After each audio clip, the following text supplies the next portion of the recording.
Doesn't seem like your sound's working, Al Hassan. Can't hear you.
Hey, Al Hassan, can you hear us?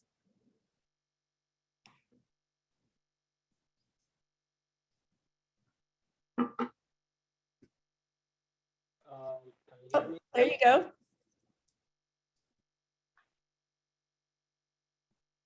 We can hear you. Hello. Yes, hello.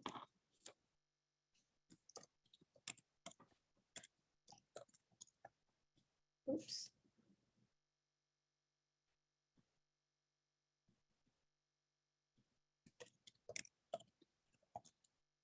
Hello. Hey, Al Hassan, can you hear us?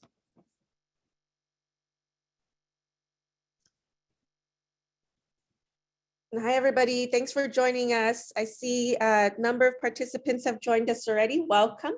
We're just getting situated here and set up. So hang tight for a minute here. Viv, can you hear me? Yes. Okay, good. Okay. Wonderful. How are you doing? Yeah, I'm doing good. Thanks. You? Doing well. Thank you. And Kofi will be joining us in just a minute here. So we'll give him a couple minutes to get online. Okay. And again, welcome everybody. Welcome to Circular Cities Week, New York, and specifically the Inclusive Circular Cities Symposium. We are very excited to have you and have a conversation around Ghana. And I'm looking forward to getting to know some of you as well. So Jay, thank you so much for sharing your LinkedIn bio with us. And if you're on the call and participating from wherever you are, if you don't mind just sharing your name and where you're coming from in the chat box, that would be great. We'd love to hear where you're dialing from and what your interest is in the work in Ghana.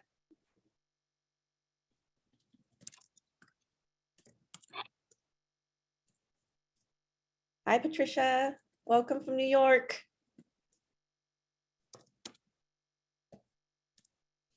Calling in from Brooklyn. Hi, Amy.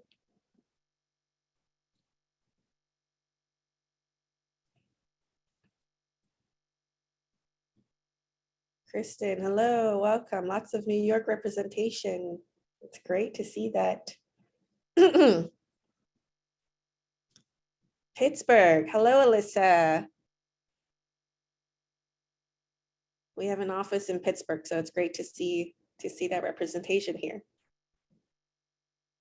Nicole Fabio, hello, hello. GBAS 2021 Berlin. From East Tennessee, that's wonderful. And Thomas from South Africa, hello and welcome. Hi, Kofi, how are you? Kofi, are you able to hear us? Yes, I can hear you. I'm doing well, thank you. How is everyone? I'm doing great. How are you? It's good to see you. Great. Good to see you too. Hi, Alasan. Yeah, hi, Coffee. Good to see you. Wonderful. Hi, Jim from Washington. Thank you guys for joining us. Well, we'll get started here. I've got all our panelists here. We are missing one individual who is unable to join us today, just having a really tough time connecting here, but we'll get going and hopefully we can fill in for him a little bit, and then maybe we can also share some information afterwards from Patrick as well. So welcome everybody to the Inclusive Circular Cities Symposium at Circular Cities Week in New York. We're excited to be able to join you all who are in New York from afar. We're all from all over the world here, so I'll let our panelists introduce themselves one by one and share their work in just a minute. But I do want to share a little bit about the Inclusive Circular Cities Symposium. It is curated and designed by Pixera Global, who's our partner, our key partner here in this work, in partnership with Circular City Coalition members, including Metabolic and now North America, Reaply, and First Mile, which is the organization I represent. And I'll tell you a little bit more about us in just a minute. While the circular economy has gained more traction globally as a sustainable tool in the past few years, the primary focus has always been mainly on waste streams and recycling. And that mindset has limited impact. Uniting the Circular Cities Coalition's common vision and the collective theory of change, we'll discuss our approach to offer cities and governments globally how to address these problems holistically, ensuring that economic, social, and environmental factors are considered. We also want to shift solutions upstream beyond just recycling to create economic models that prioritize efficient consumption practices that prioritize the well-being and work in harmony with nature as well. So we're excited to come under the banner of ICCS and the Circular City Coalition to talk more broadly about what circular cities mean and why at the city level as well. This session in particular on incubating circularity at the intersection of informal waste collectors and material reverse logistics hubs is one where we really want to focus on the work that has been going on in Ghana. Ghana is quickly positioning itself as a circular economy leader on the continent, bring to life one of the first global plastic action partnerships, engaging government bodies like the UN on plastic policy and enticing foreign direct investments to help mitigate its massive waste issue. At the policy and waste nexus, new innovations are arising in Accra that some of our panelists here will tell you about that can help turn waste into resources while addressing human rights issues for the informal waste collector sector.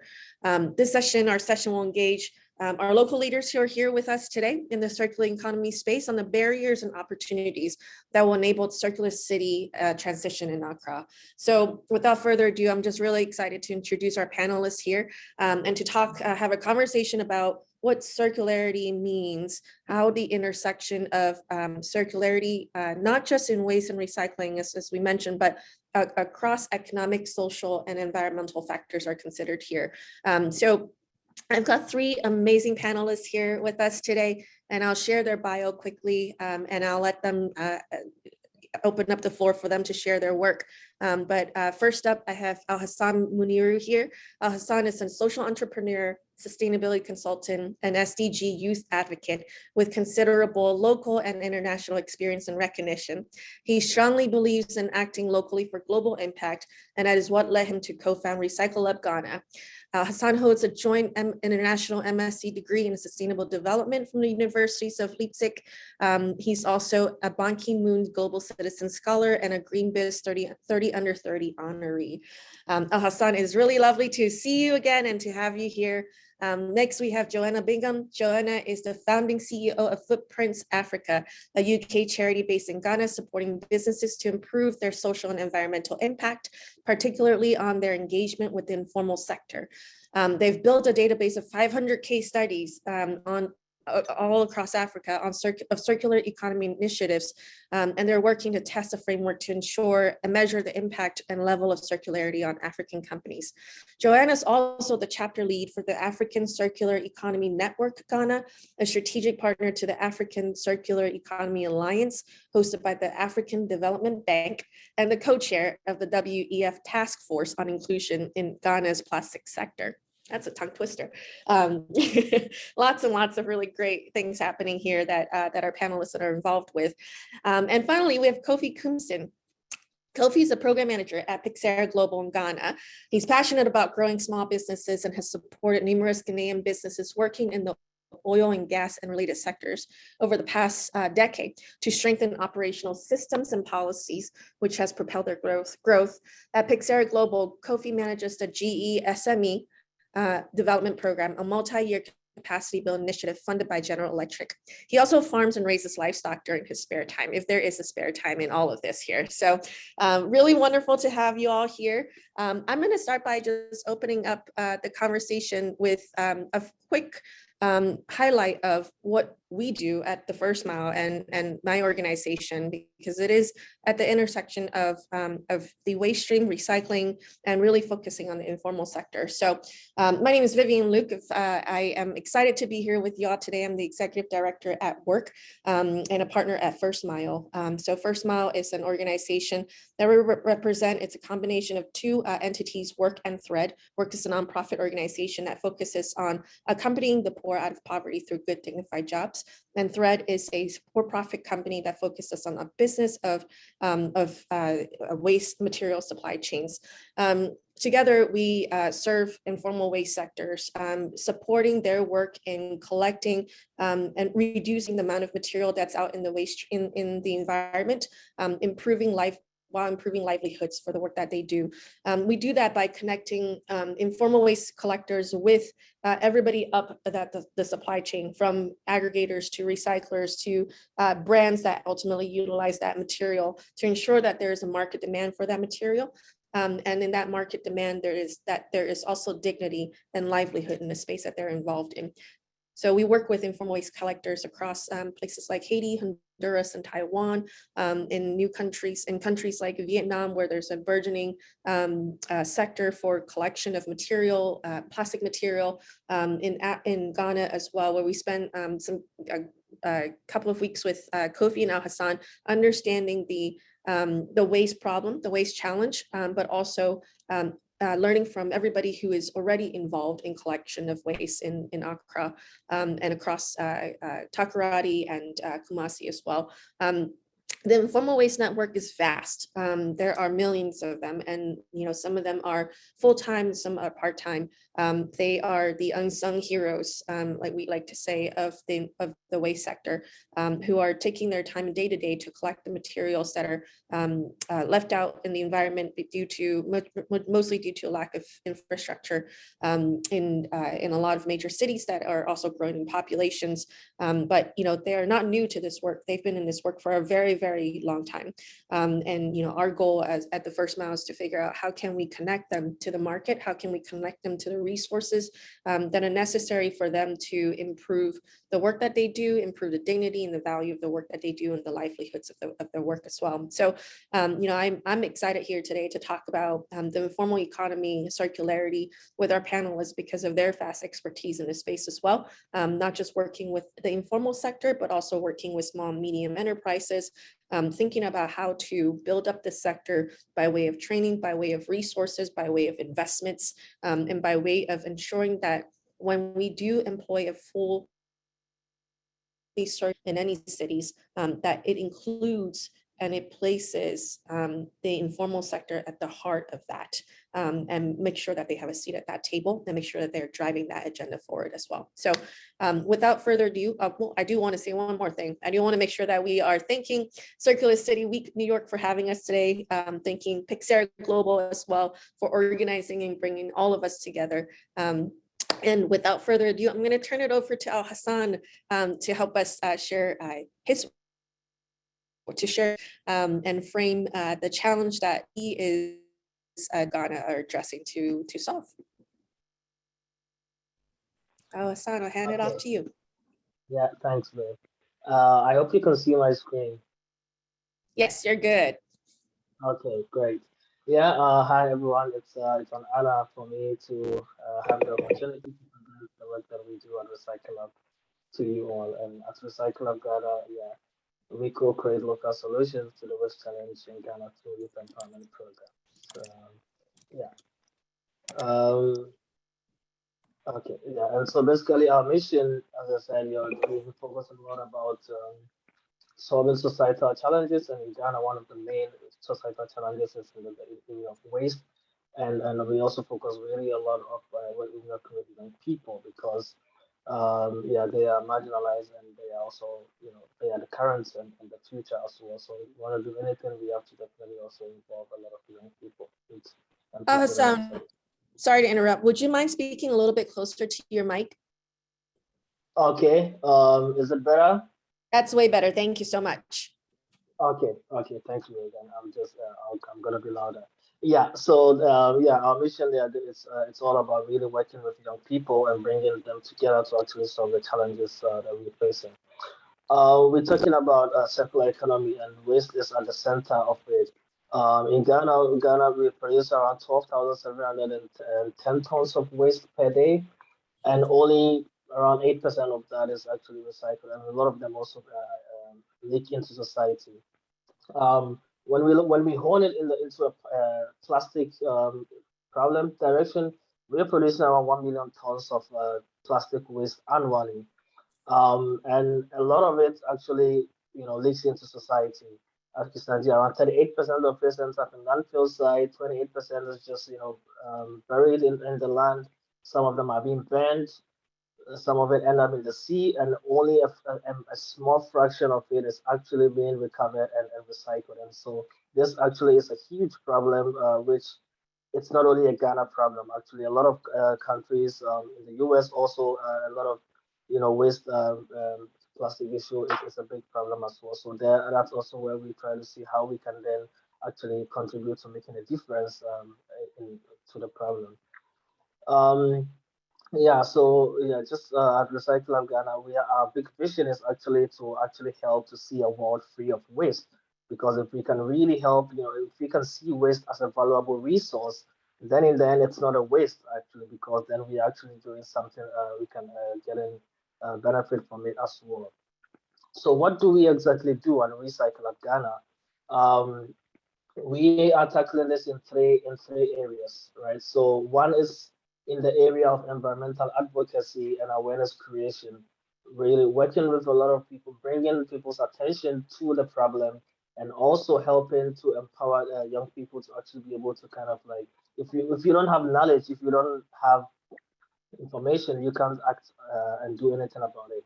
And then on the other hand, also really we look at using business, and there we'll talk a bit more about our incubator program, using business to actually uh, transform society through green enterprise development and really supporting small entrepreneurs and women as well. And by doing that, we also empowering them to better their livelihoods. And then we have research and innovation, right? So really working with to people, with young people, to come up with solutions and find alternative, uh, um, innovations to solve the problems that we're facing. Um, so one of our projects is the nationwide waste education campaign, where we work primarily with schools, basic schools, high schools, the universities as well, to really um, it's, think of it as a green club. So we have these recycle clubs in the schools where we do regular training activities and really empower these young people. And basically, these young people are the ones preaching for society to change. They're really taking things into their hand. We set up basic waste collection infrastructure in the schools. They collect recyclable waste, and we teach them how to upcycle. They do a lot of different cool products. In this picture, you can see the Queen of Belgium, Queen Matilda, when she visited Ghana, and the kids were actually exhibiting artifacts that they have created, amongst other things as well. We also have a community waste recycling project. In the next picture, you can see here waste that are being recovered in the communities that we work with. And here, as Viv also said, right, the unsung heroes, women waste pickers, people in the informal sector, all these waste would have generally been ended up on the street, and we work with communities to really help them recover all these waste which are leaking into the society to cause havoc and harm as well. So that's also one of the activities also that we do. So besides the community and the school educational campaigns, right, we also look at working with entrepreneurs and innovators to actually come up with tangible solutions, ideas to develop solutions that tackle the waste challenges that we're facing. And so we developed a 6 months green incubation program where we source talents and work with these young people. And also, I must say that we also focus a lot on women entrepreneurs. And so we have a lot of women entrepreneurs come through our program, and basically we provide them. We have a waste innovation center equipped with some machinery, but also we provide a mentorship, seed funding to really help them come up with various businesses that promote circular economy. Because in the end, we really want to see Ghana become the leader in circular economy in Africa as well. So that's also one of our contributions as well. Here you can see some of our women entrepreneurs. We have quite a lot of the teams which are being led by women. Eco Period, the lady is working on a reusable, eco-friendly and reusable sanitary pad. Green Fuel Innovation, using coconut husk to make charcoal briquettes, so basically fighting deforestation. We have Plasticos, which is looking to collect plastic waste. We have Doreen that is using paper or making paper bags from recycled paper, and a whole lot of other young talented people working on different ideas and so on. So these are some of people we work with. So yeah, in a nutshell, briefly, this is just a summary of some of our key achievements. Over the past 8 years, we've been hosting a lot of like recycling boot camps, workshops, training programs. So we've trained quite a number of people who've gone through our program, and also a lot of women, young women as well. And through our plastic waste recovery work, also we are also helping to recover around 300 tons of plastic waste annually, which are then diverted to recycling firms as well. And we do a lot of advocacy campaigns on TV, on social media, in communities, and by that also we are able to reach around over 150,000 people in various communities nationwide as well, and some of the awards and recognition that we have for our program. So yeah, I know that we don't have a lot of time, so I'll just keep it short, but in a nutshell, this is the activities that we do at Recycle at Ghana, and we are here to we look forward to the to to the chat, and feel free to find us on social media and connect with us as well.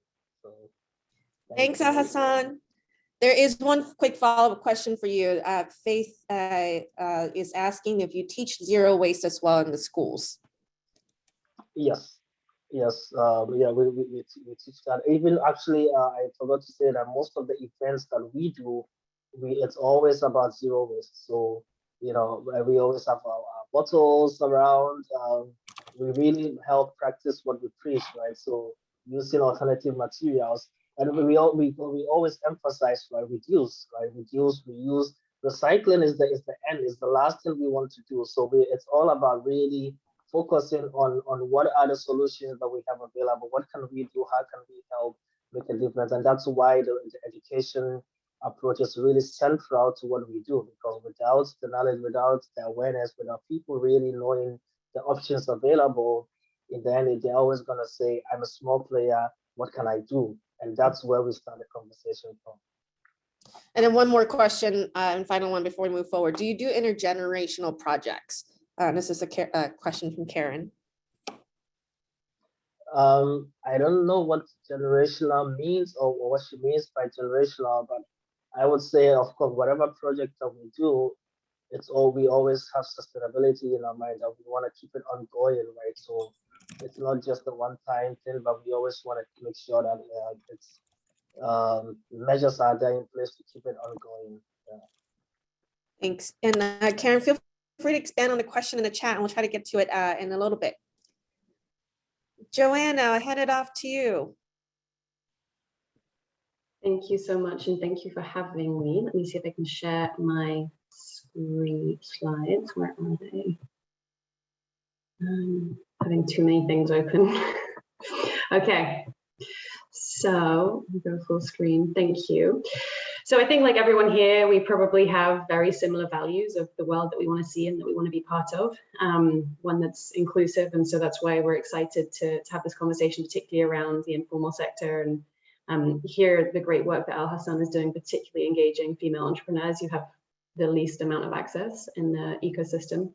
So we have the dream that we live in an inclusive, regenerative world and humans can live in harmony with nature. That's the vision.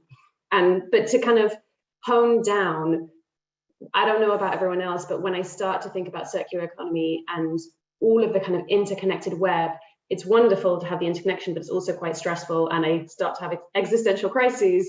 And so as a result of that, to try and focus, we've really identified working with businesses. So that's the niche that we operate at. So giving support to businesses who we believe can create a lot of change in the world, and then connecting to different stakeholders working at different levels. So that's why we're part of the African Circular Economy Alliance, so we can engage with governments to share the learnings that we have from businesses. And we partner with ICLE, for example, and ASEN and others. So there are two kind of main things that we do. The first is that we run a program in Ghana to support businesses in food and waste sectors with their social and environmental impact. And so this is now starting the 6th cohort, which is so exciting. And we've also introduced at this level as well now a kind of light version of the program, because what we've realized is that there are some incredible businesses out there who aren't necessarily ready or don't fully have the governance structures in place, and also don't have access to the support that is on offer from grant makers, for example, because they're still in the informal sector or because they operate with a level of informality. And so we've introduced a light version of our program that we are currently piloting with our first cohort of businesses as well. And this program is a 6-month program. It takes them through a number of different areas and includes financial and non-financial support to help them to improve their impact. But one of the things that we found as we were engaging with entrepreneurs was oftentimes the examples they were being given of best practice were from outside of Africa, so from Europe and America. Like, look at this brilliant company over in America. And it's just, it doesn't make sense, particularly when we know there's such incredible things happening on the continent. And so we decided to start collecting case studies and gave ourselves the target to collect 500 case studies of circular economy initiatives from across the continent. And it was actually not complicated to do because there is so much great stuff happening. And so with regards to that, we've started a kind of circular economy component to the work that we're doing to do 3 things. So one is to build knowledge of what's already happening and to inspire others to see there is incredible things happening across the continent. 2, as you mentioned, we're starting to now develop some evidence because there is a lack of data. So we're starting to see a lot of examples, a lot of beautiful anecdotes, but where's the evidence behind it, particularly when we're thinking about things like unintended consequences that come from changing business models. And so making sure that we can support businesses to really communicate the impact that they're having, and also to identify exactly like Al Hassan was saying earlier, what level of circularity they are at, because recycling really should be the last resort. And there are so many incredible strategies that are avoiding the need for recycling or avoiding the need for use of virgin materials. So we want to be able to support organizations to have some evidence. So we started piloting a project now. We're working with 5 businesses across the continent to collect data on them and start to see what insights we can get from that. So that's an exciting project. And I think we should have the results, I don't want to promise by the end of this month, but certainly by next month. And then thirdly, support, and really trying to understand how we can best support the businesses that we are coming across. And so we are working with the African Circular Economy Alliance and ASEN to design a support program for circular businesses across the continent. And so doing a lot of thinking about how do we move away from linear models, because oftentimes we get trapped in linear thinking by offering support that perpetuates kind of conventional approaches. And so how would we flip things on their head and really rethink the ways that we can support organizations, the ways we can think about whole value chains and ecosystems? Because my belief is you can't be a circular business because you rely on your ecosystem so heavily to be circular. So it depends on your suppliers, it depends on your value chain, how circular you can be. And so we need to take more of an ecosystem and a value chain approach. We are currently also working, particularly for Ghana, on a roadmap to circular economy with the EU and with Trinomics and ASEN as well. So that's work in progress right now, and very welcome to collaborate with anyone who's working in the space in Ghana who wants to feed into that one. And we are collaborating with ICLE, and they are running ACE, a circular economy incubator program, which we are supporting with some of the circular economy curriculum as well. We've been producing thematic reports. Let me just move here. So here are two of the reports that we have produced so far on circular economy. The next one we'll be writing will be on construction in the built environment. And the idea with these reports is really to speak to thought leaders and existing initiatives and understand what their vision is for what circularity can look like in Africa. They don't need someone like me from Europe with my ideas coming and telling them what to do. So we're really trying to gain insights from the wisdom that exists. And there are some incredible people across the continent doing amazing things, which you can read about in our reports there. So that's a little bit about our reports. And then finally, talking about informal sector, which we're very, very passionate about. There's a big component of our B Corp program that we run, the program I mentioned at the beginning, which focuses on how companies engage with the informal sector. And of course, we're starting to work with informal businesses. But what we've drafted recently is a set of standards and guidelines to say how should companies engage with the informal sector and what is kind of the minimum standards you should apply. The challenge is oftentimes a misconception we have with some of the companies when we first start working with them is they see the informal sector as a way for them to reduce costs because it's cheap to work with the informal sector. But often that means that the informal sector themselves are bearing the costs because they don't have reliable incomes, they're not being paid effectively. And so trying to understand how we, respecting that sometimes people working in the informal sector choose to work in the informal sector, understand how we could reduce some of the vulnerability for them by setting up standards that companies should comply with. And so there we've drafted a set of minimum standards and then kind of best practice. And we've just started talking to stakeholders and engaging with them on how this looks for them and starting and opening conversations rather than imposing standards, trying to create something that can be co-created by stakeholders in the ecosystem. So that's probably all you need to hear from me. I'll pause there. Thank you so much, Joanna. There's a question for you to see if you can put some of the resources you're mentioning into the chat. I'm glad you asked. Thank you so much. There you go. Speaking of really good people doing really good things locally, I'm going to turn it over to Kofi Kumsin, who represents Pyxera Global and Pyxera Global Ghana. Kofi, Pyxera Global sits at a very interesting space in all of this. If you can share some highlights on what Pyxera Global is about, and then specifically your work in Ghana, that'd be great. Hand it off to you. Right. Thank you. Good morning, good afternoon, everyone. Good evening.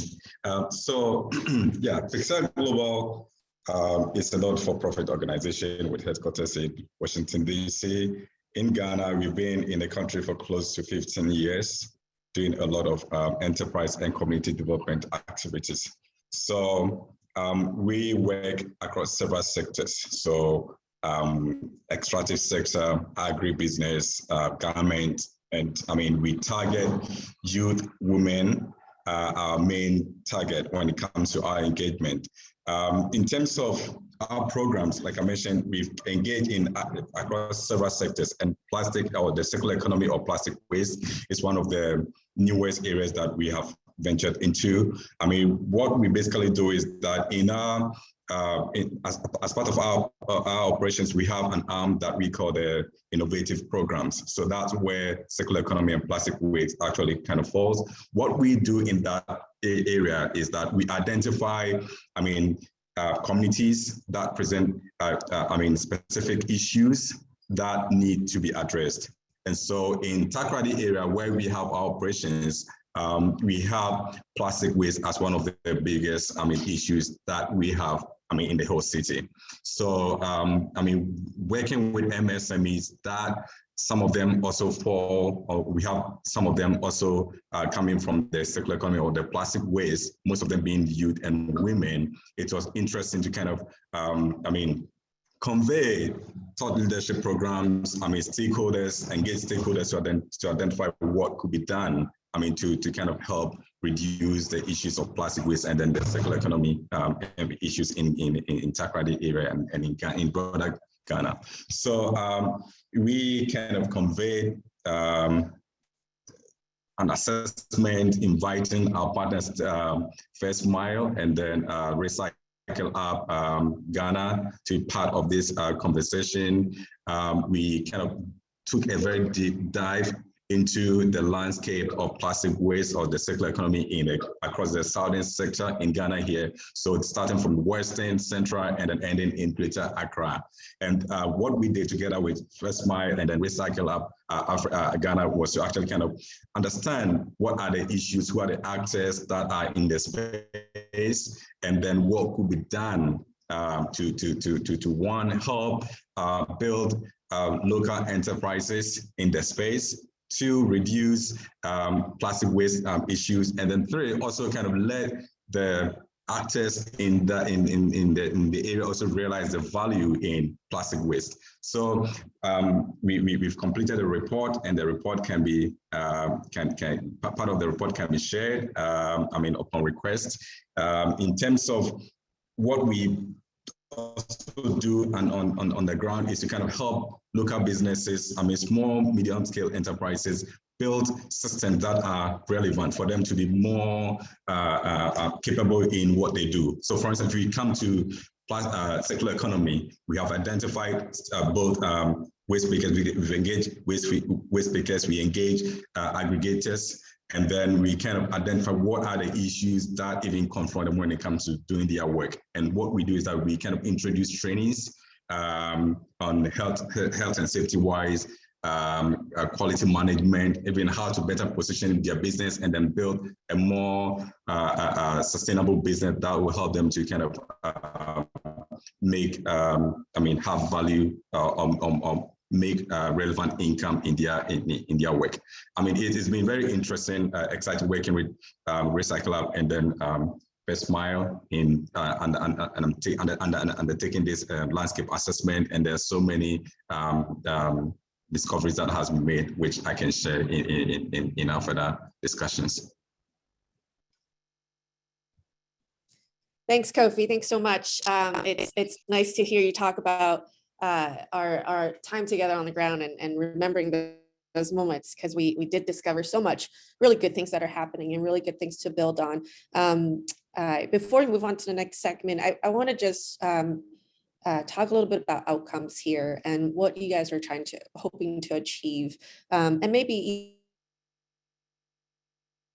in Hassan and Joanna, maybe if you can sum your outcomes in a short paragraph, in a couple of sentences, what would that be? What would be the key takeaway of what you are each trying to achieve with your programs? And there are many programs, right? Because one of the things, Joanna, we talked about on our call the other day is this is a big challenge and a big systems model that none of us can do all of it at once. We all have to collaborate, and we all have to pick our piece that we can really build an expertise around. So a quick elevator highlight on what is it that you are each achieving outcomes wise that you want everybody to take away here.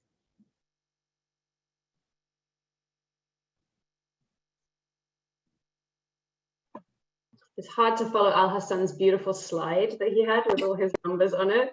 I don't think I have such neat numbers prepared. Obviously we have, I guess at an output level, we have the number of companies that we've worked with and the number of informal workers that we've engaged as a result of that. I think one of the main things underlying what we're trying to do is flip the narrative. And I realize that's ironic coming from me, but that there is a sense, there has been so much to say, I'm going to say the word like colonialism, but because of this, there is a sense of, that there has been created a lack of confidence, and there are some incredible entrepreneurs doing incredible things, and they don't necessarily value and have the confidence to do the work and to take it to where it can go. And so I think one of the things we want to do is flip the narrative, and I really see how Al Hassan is bringing that into his model as well, to kind of empower and excite people around their abilities and their capabilities by showing them in very similar context to them what others have been able to achieve, and bringing them together with others who are achieving that. And so one thing that we've started testing now, which is it's more of a risky model, but actually it's going really well, is we've started running a series of hot seat sessions specific to a very specific challenge. So the first one we ran was with companies across Africa using plastic waste for construction materials. And so we brought companies from we had companies from Sudan, from Botswana, from Ghana, from South Africa, from everywhere, coming together and sharing their challenges, and really interacting and having the opportunity to say, oh, I see someone else is going through these same challenges as me, and they've got a slightly different business model or a different approach. And so that's a really big thing for me, is kind of creating community and creating confidence around the ability these entrepreneurs have to solve challenges. But it's not that simple. It's not, oh, if you had more confidence, then you could do this. There genuinely is a lack of access.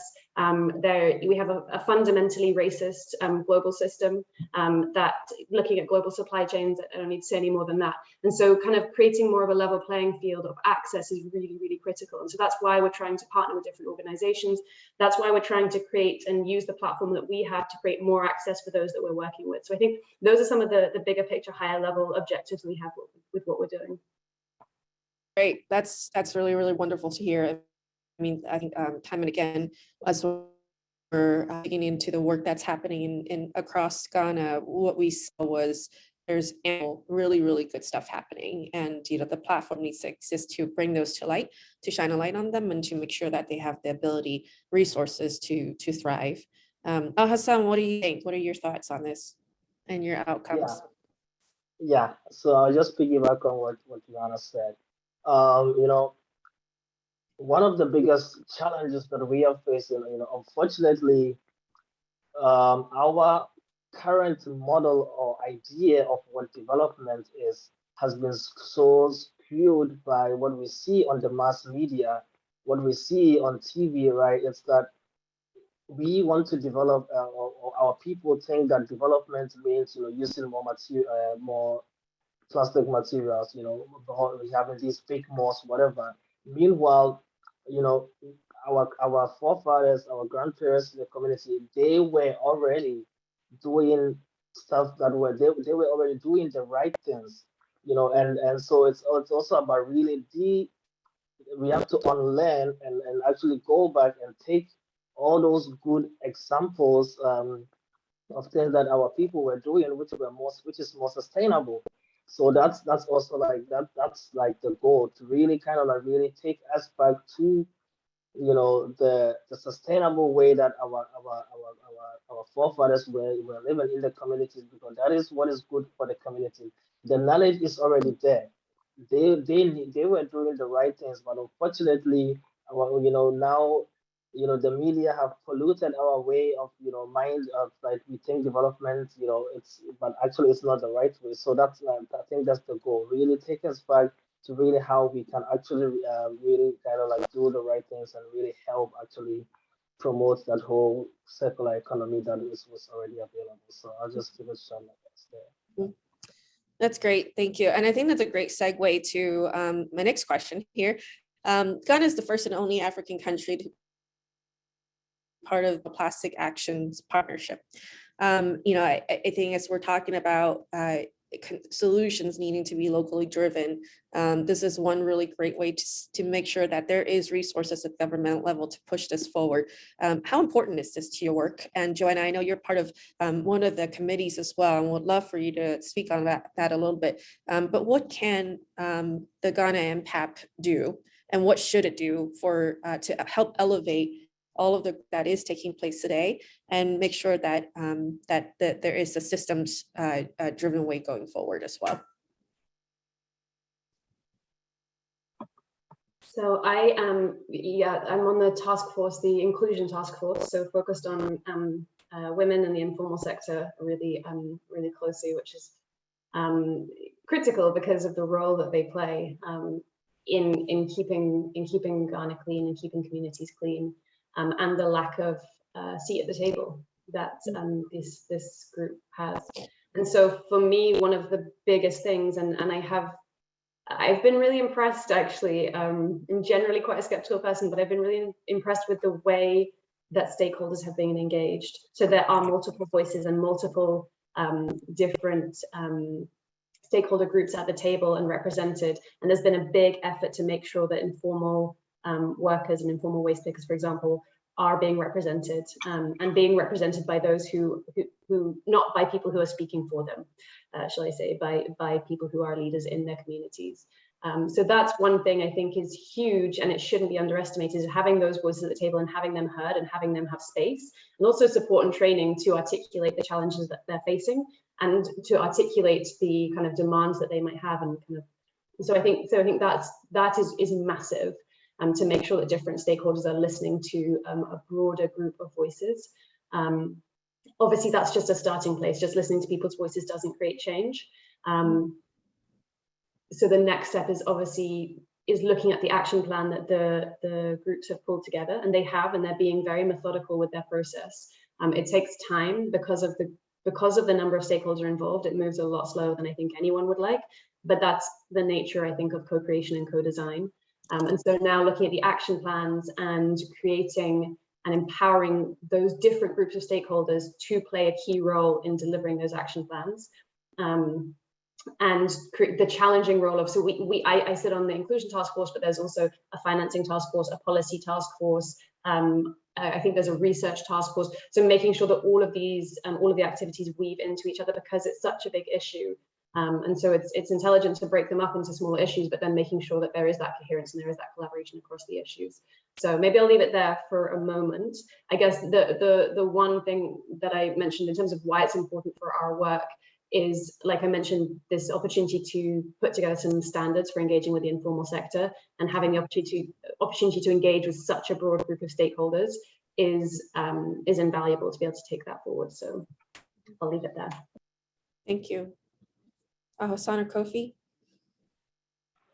Yeah, I can take it, and then Kofi. Yeah, I think it's a step in the right direction for sure. Because I think when I look back in 2014 when we started, there were not many initiatives that were doing similar to what we are doing. But now I can see that a lot of people and there are a lot of players in the sector, and we need more people to get involved because the problem is massive and it's on a big scale. So we actually want more people to get involved. So I think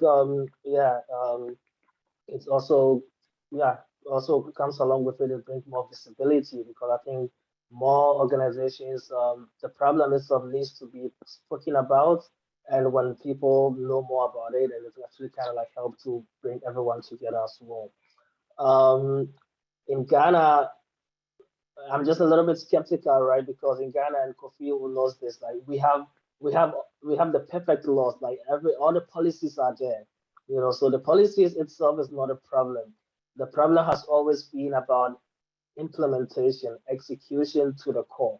And so that's where I would say that we really need to kind of really make sure that we see it all the way to the end, that everyone is, gets behind it, and really also push to make sure that whatever it is, the NPAP and the GPAP, it's bringing together, we can really help to make sure that it helps us takes us to the promise, to the destination, but not just talk about it, but really not implement all the things that have to be done.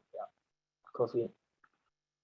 Yeah, I think I will add to the fact that a lot of these programs, most often are centralized in capital city. So Accra, most of these programs happening in Accra, but I like the fact that there's also the gradual expansion to other areas, like Kumasi with Recycle Lab, doing some great work there. With the Western region, also some great works happening there. There's been a lot of engagement, that formerly used to happen in Greater Accra, but now, you can see some of them happening across the other areas in the country.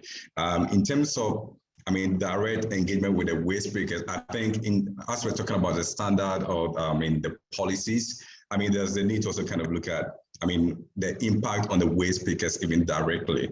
We have issues that is still ranging from health issues, from the common tools and equipment that waste pickers need to even use in picking the waste. There's also issue around pricing, where if you look at how much a kilo of PET bottles, are paid. It's nothing significant. So as we're talking about standard and then policies, there's the need to also kind of make a bit of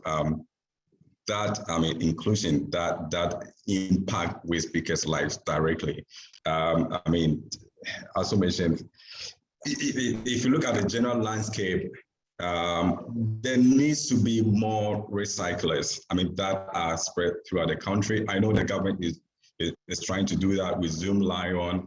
Establishing some recycling plants. In certain areas, but there's still a lot to be done. With our work directly with MSMEs, with local businesses, we've seen some effort made by, example like Biosphere. This gentleman who is based in the US, but he decided to come and invest in plastic waste in Ghana, in Accra area. An area called Kejebri. He established this facility, but the cost of electricity, couldn't help him to kind of run this great facility for like 2 years. So the last engagement with him said, "Oh, I need to go back to the state, raise some money, and I come and create solar. Take myself from the national grid so that I can handle all the electricity costs and all that." If you get such instances or such examples of people who are willing to come and invest, what are the incentives that can also be used to support them? Do we if there's a recycle plan, do we introduce some level of, electricity, bill off for in terms of electricity for them to be able to recycle some of these, plastic waste? These are all things that I think, like Alhassan said, if you go into some of our policies, they are nicely there, but when it comes to implementation, we still have a lot of issues in implementing them. So, I think with more engagement and then both with the public and the private sectors, I think there can be a lot of headway made as well. I just wanted to add that. Yeah, I know, implementation is a big part of Ghana MPAP and how to go about doing that. Everything from incentivizing material collection to building capacity in the waste infrastructure and enabling innovation and technology transfer. Perhaps this is a good time to also turn to some of the local heroes, those who are doing really one work that Joanna, you and Hassan are both supporting, and Kofi as well in the future will be supporting a lot of this through your SME program as well. But in our collective and individual work, we're constantly banging the drum that the transition to a circular economy needs to be a systemic one that addresses the most pressing problems of our time collectively, whether that's climate, endless waste, extraction, racial inequity. What are some of the examples that you have seen, that you have supported and have been a part of, that provide hope that upstream regenerative models do exist and can scale in Accra and maybe in broader in Ghana as well? Yeah, I think I'll kind of take this first shot. In terms of Pixar Global, we hope to still build a platform or convey more stakeholders for to kind of deliberate on the circular economy, the plastic waste, and then what can be done. In our database for the MSMEs, engagement side, like I mentioned, we've engaged with about 25,000 MSMEs across the country on various programs, and that also includes the plastic waste and the circular economy. So we have MSMEs that are, operating in the circular waste and the plastic side, and so we are happy to kind of, further engage with partners who want to kind of identify them, work with them, design programs, and that's what we are good at. We are always kind of ready to kind of co-create programs. First of all, do a bit of research in the area, and then also co-create to design programs that would directly support both collection and then impacting waste pickers' lives. So I just wanted to train that. Yeah, that's wonderful. Joanna, or out?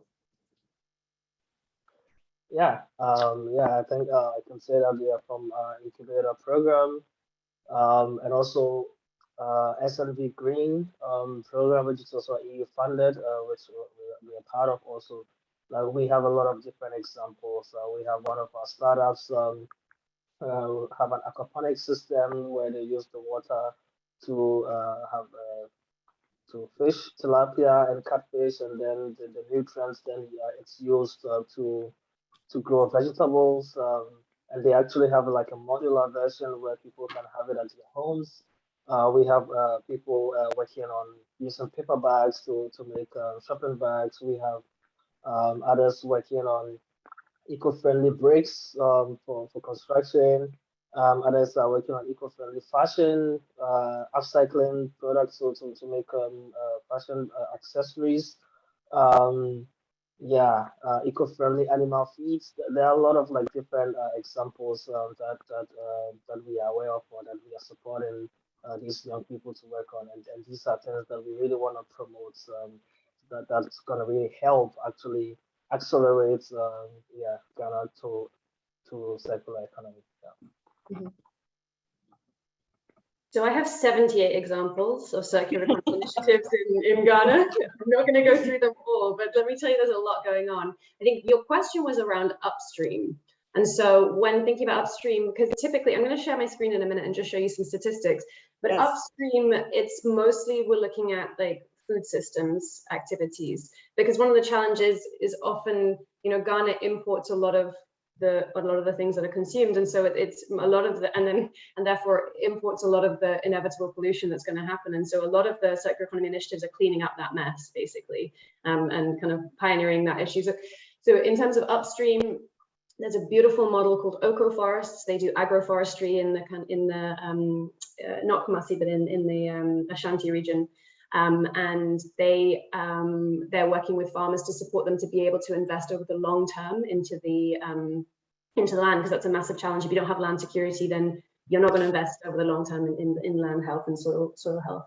There's an organization called WARC, and they are again working in I think maize is their main crop, and they are using no-till at scale technology, and they're working in Sierra Leone and Ghana. There's an incredible organization. It's a non-profit called Center for No-Till, led by a gentleman called Kofi Boa, and he is promoting and demonstrating the impact of using regenerative agricultural approaches.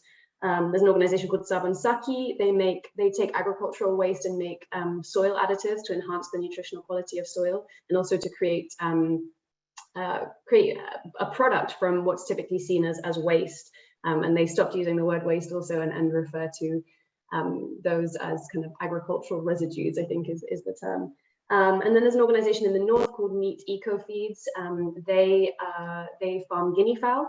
And they realized that there was a lot of waste when you're providing guinea fowl, and so they were looking for a solution for that. And they also realized from when they were getting their guinea fowl slaughtered that there's a lot of abattoir waste, and that's being put into the environment and often contaminating the environment. And so they started working with black soldier fly larvae. So they've closed the loop, in fact, to take on abattoir waste, and they are now able to feed that black soldier fly larva to their guinea fowl. So that's a really nice model there. But if you want, shall I share some stats on the initiatives we see in Ghana? Yes. Would that be interesting? That would be great. This is raw data, so apologies, it's not pretty. But let me just quickly show you what I downloaded just now. So we have, here is the organization. So you can see most societal services, just to clarify, that's pretty much mostly waste management in kind of the waste sector. So you can see 18th century in agri, and then getting a bit more specific here, 67% of them are for profit, 14% are social enterprises, then we've got 14% are non-profits. One of the things that's really interesting here, and you can see, well, so a good chunk are startups, so at the company stage there. But then this is, and I'm sorry it's not clear, but this is an indication of the circular strategy they use. So this takes the taxonomy from circle economy. So you can see this blue is obviously the total, but this yellow one here is using waste as a resource. And so 60 out of the 78 organizations, one of the key strategies they're using is using waste as a resource. So when you ask the question about upstream, I think it's really important to point out that a lot of companies are further downstream just by nature of kind of some of the things we already mentioned. So just a little bit of information for you there. That's great. So, I think what's clear is that there's a lot of really great innovation taking place and a lot of really great ideas that are unfolding. Talk about the biggest roadblocks in seeing these innovative ideas grow and scale, and even your individual work in growing and scaling. What might be some of those roadblocks, and who and what can help address this? Who wants to start? Okay, I'm gonna do it. start, Go yeah. for it.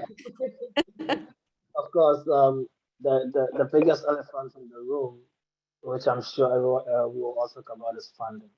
Yeah, so that's usually the biggest challenge, because also when you look at all the other challenges that we face, that our entrepreneurs face, in the end it comes back as a money problem, because it can be solved if you have money, right? So that's one of the biggest challenges. But I think the second challenge, or maybe even supersedes the funding, is actually support.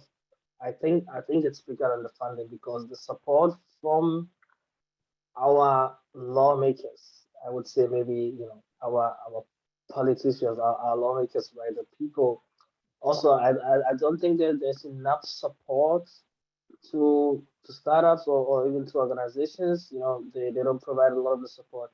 There's too much lip service. I think there's a lot of lip service, but actually in terms of the tangible support being provided to organizations or initiatives, it's usually lacking. And even when something is even announced, there's not a lot of transparency in how to get access to these support when some of them are being announced. So that's also a challenge as well. And then of course, human resource. Access to human resource, it's also sometimes a challenge. Um, and then of course infrastructure. Kofi talked about infrastructure challenge with biosphere and electricity, and the cost related to that, yeah, and so on. And so I'll let my colleagues touch on the rest, but yeah, these are some of the challenges. I think I'll just chime in here. So I think there needs to be more research. I mean, in the sector as well, research and the technology supported. Programming, I think will also help a lot. Working with schools. Creating.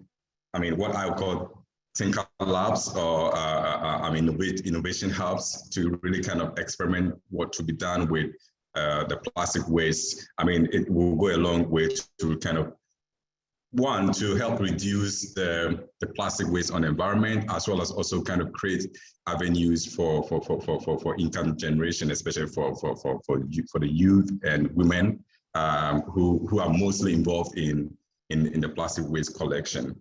So, there's this interesting discovery. There's this organization that is currently trying to kind of create a system like an app that will help in the collection of plastic. It's going to be like an app, just like an Uber app, but just with a request. Households can make requests using the tricycles. The usage of tricycles is something that has become very popular. And if you look at the employment opportunity that is being created, formerly the whole waste was being collected by Zoom Lion.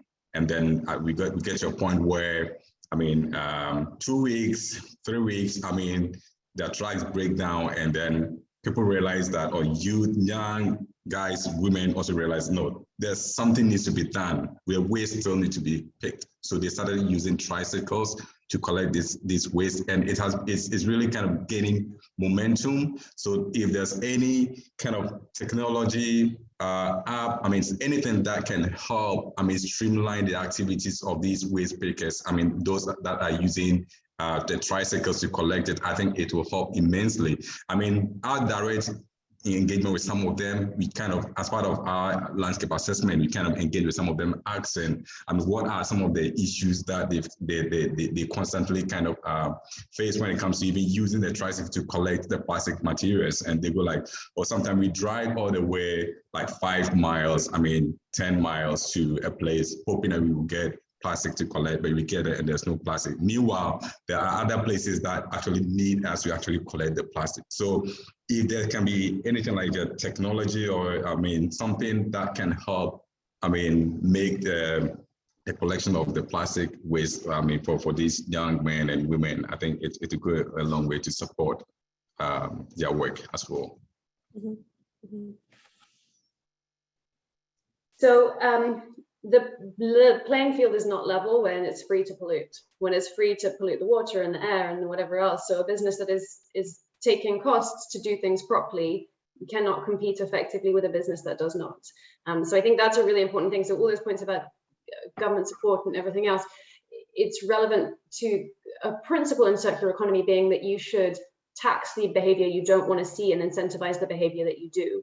So you should tax the use of virgin materials, you should tax the creation of, the generation of waste, and you should remove taxes on things like employment, for example, because that's something you want to generate, and you should remove taxes from those who are setting up activities that are carbon negative, for example, or are creating societal benefits. So I think that's one key thing. The other thing I would say is right-sized support. So the right support at the right time for an organization. So, one of the things that we instituted recently was micro grants in our program. So like really, really small amounts of money at certain stages along the way to help organizations to try something out, because you don't necessarily have it right the first time you do it, and you can threaten your whole business if you throw all your eggs in one basket, basically. And so it's really hard for businesses. I think Kofi mentioned research and development, but sometimes these entrepreneurs are researching on the fly. They are learning very, very experientially, and so they need kind of that right support to test and trial and iterate, because what we've seen is that they've got to get to market so quickly without really having created a kind of more robust business model, because that's they don't have the backstop, they don't have the financial support to take a little bit more time to develop their business model. Plus, they were talking about circular economy, they're actually creating the markets as they're creating their products, because this is new business models, this is new ways of doing businesses. The market isn't ready for it necessarily, or doesn't know it or doesn't understand it, and there's a lot of work to do there. So different types of support that are appropriate at different times. I think everyone wants to see that kind of unicorn company that they can get behind and say, look, this company is the biggest company in the world now, and it came from Africa. But they're not kind of giving the entrepreneur and the business the time that it needs to develop the model that can do that. One of the things that's really important to us, and I love Al Hassan has a very similar philosophy. One of our core values is local solutions to local challenges, working with and developing local experts. So you see me here because my team are all on the ground and making the change happen. I'm just talking about it. They are doing the work.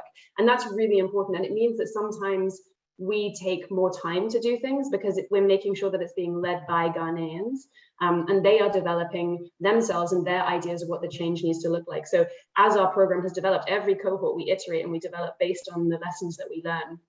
And I think one of the challenges with funders is that they're not necessarily patient to do that journey. They want you to have the perfect program that's going to solve all the challenge and you've got to do it yesterday.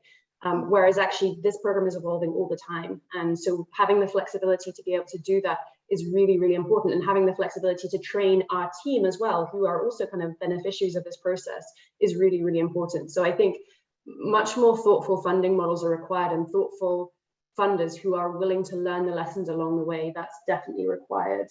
And I think the point on research is really critical too, because there's such a big disconnect between business activities and research. So, and even when research is relevant out there, I don't know how many of you have read a research paper recently. They are so boring. If I'm a business entrepreneur and I've got stuff to do, I'm not going to sit and read a research paper. You need to make it relevant for industry. So that would be my thoughts. and maybe just to add, to what Joanna and then Alassane have said already. So, how do we also kind of make the sector attractive to the youth? Going back to our landscape assessment, we realized that the plastic waste is most often collected by women. Like school dropouts.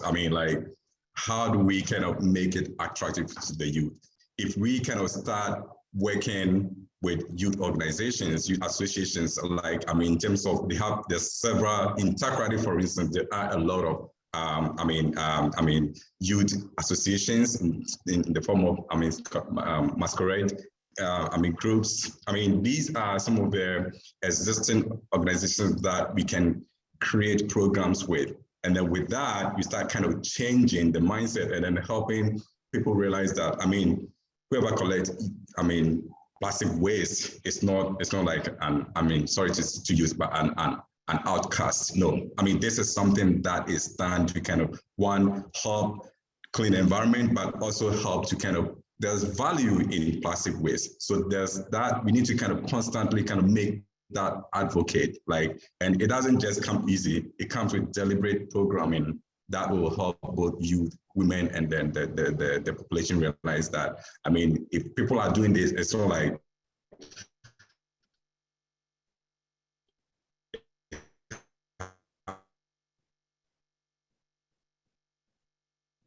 nothing doing, or it's not like, they exist. So there's for us to kind of more attractive. And until we start seeing more of Alasan, coming in, creating recycler directly, collecting the plastic waste, and others, Footprint Africa coming in, also doing work.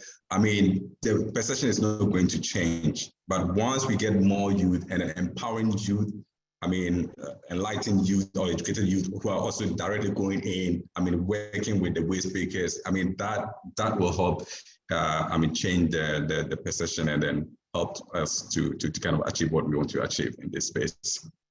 Yeah, and Kofi, I think you helped to summarize the vision behind the Circular Cities effort really well as well. It's the idea of bringing everybody together who's doing such wonderful work right now that are very key to every part of that supply chain, and ensuring that we can move towards a more circular strategy as well. I know we have only just a couple of minutes left, but so I'll want to make sure we address some of the questions. There are two questions here specifically about sachets and the black plastic bags that are now covering Ghana's countryside as well. Maybe for all three of you, if you've seen models out there that are addressing this waste, if you can share what those are, or your ideas for how the country should be addressing low value material, we'd love to hear that. Yeah, I think I'll start with the sachet. So far for the black polythene, I've not seen anyone doing anything with them. They still continue to be our biggest, waste when it comes to the plastic. But when it comes to the sachet, like the example that I gave, Biosphere. So this gentleman, the recycle plant, he was actually focused on the sachet one. And then, so what he was doing was actually kind of, recycling them, kind of turning them into pellets that are also bagged and then sold to business or industry that need them. So, in terms of the sachet, we see some level of collection happening, but for the black polythene, I'm yet to see anyone doing anything with them. And that continues to be our biggest challenge when it comes to the plastic waste. I know Alasan and Joanna will add on to this.